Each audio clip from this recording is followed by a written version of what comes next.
गुरुजी, महिलाओं को लेकर एक सवाल आपसे जानना चाहता हूँ। हम माँ बगलामुखी की उपासना करते हैं, भक्ति करते हैं, साधना करते हैं।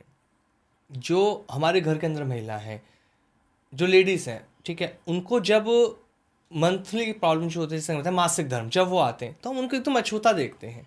जबकि हम काली माता को भी तो पूज रहे हैं, माँ बगलामुखी को भी तो पूज रहे हैं, वो भी तो एक महिला ही का स्वरूप है। देखिए यहाँ पर आकर के ना थोड़ा सा इसमें दो समझने वाली बात है। हाँ। हमारे यहाँ पर वैष्णव संप्रदाय है, हमारे यहाँ पर शाक्त संप्रदाय है, शाक्त शैव संप्रदाय है, गणपत है और सौर संप्रदाय है। जगत गुरु शंकराचार्य जी ने पंचायतन पूजा का प्रावधान रखा है। जी।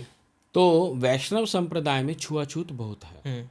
तो ये जो चीज़ें ज़्यादा आ गई हैं ये वैष्णव संप्रदाय की वजह से आई हैं। अच्छा। शाक्त और शैव बिल्कुल भी इन चीज़ों की परवाह नहीं करता है। अच्छा।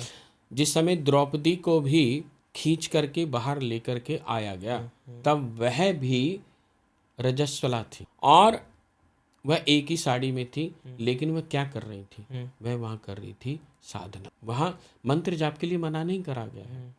अब इस बात को इंटरप्रेट गलत ढंग से करा गया है। अच्छा। सही माने में है क्या कि जिस समय में स्त्री रजस्वला होती है उस समय में थोड़ा सा शरीर निढाल हो जाता है रक्तस्राव की वजह से। जी।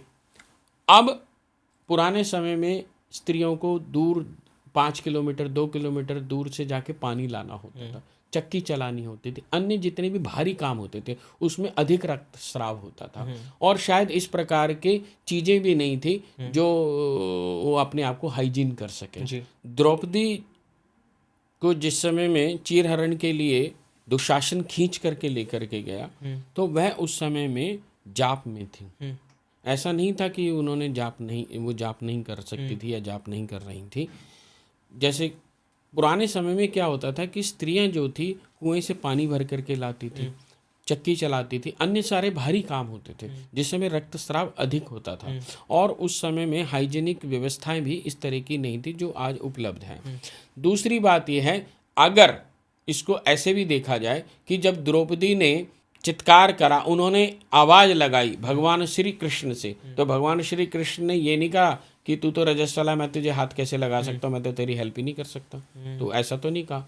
और तंत्र में तो विशेष रूप से अब मैं जो बोलने जा रहा हूँ आप बिल्कुल अचंभित हो जाएंगे कि रजस्वला स्त्री का जो रक्त होता है वह माँ को अर्पित करा जाता है, माँ काली को विशेष रूप से। अच्छा। वो सिर्फ तंत्र को कई बार काटने के लिए करा जाता है, कई बार सिर्फ इसलिए करा जाता है जिन स्त्रियों को बच्चा नहीं हो रहा होता उस समय में उस रक्त के माध्यम से ये सब प्रयोग कराए जाते हैं। अब अगर ऐसा होता तो माँ को क्यों रक्त वो बिल्कुल चढ़ाते अर्पित होता? नहीं होता। और तंत्र में तो इसका बहुत, और इस समय में तो स्त्री बल्कि और शुद्ध होती है। हाँ। उसको तो ये बताया गया कि अधिक जी। साधना करनी चाहिए, अधिक तांत्रिक उपासना करनी चाहिए, क्योंकि उस समय में वो इंस्टेंट कनेक्ट कर सकती है।